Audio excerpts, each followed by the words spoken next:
what do you personally think of our current system, the first past the post system? Personally, I'm supportive of the first past the post system. You know, I understand the frustration sometimes that other parties or supporters of other parties may feeling that they don't necessarily have a voice. But I would suggest they actually do. And when you look at, say, what a Mr.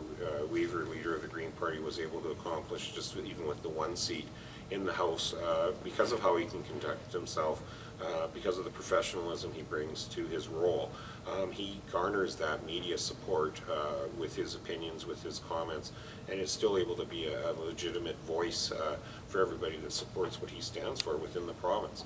And so, you know, I think had we gone proportional, when I've looked at other jurisdictions around the world that have done that, in the short term it tends to have a quick effect where everyone is quite good with that. In the long run it tends to get very bogged down, and I don't think it's an accident that you start to see a lot of those countries with struggling economies, very unwieldy forms of government that start to happen. And some countries' cases, depending on the style you may vote for the party, and then that party gets to internally self-select who there's going to be those representatives. And then, you know, I don't think that's good for democracy either, where people don't even know who actually personally will be representing them, and it becomes a backroom deal within each party as to who gets to do that. In our case, you know, especially in the BC Liberals in this riding, there was myself and two other gentlemen that sought out a nomination, and that was a very public and accessible way for everybody to engage that chose to. And then from there, after I was successful, then we're engaged with the other parties, and everyone can make a choice. Do they want to support me as the person?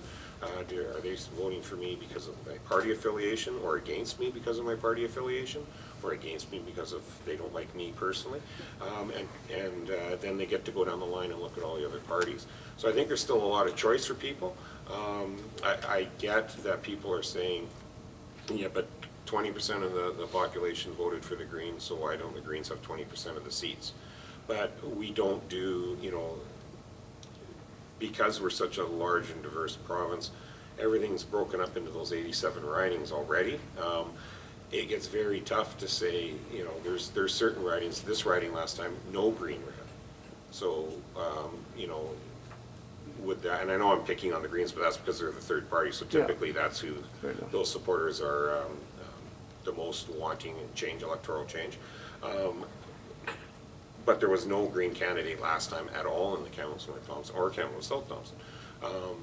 So, you know, what percentage of vote within this riding then should be allocated in a proportional representation, because provincially they got X amount of a vote, right? And so I prefer still keeping politics at this level even somewhat localized, so that you can actually send somebody to Victoria that is still from the general area, willing to advocate for the local priorities that are set forth by the local councils, and move those initiatives forward as best as they can.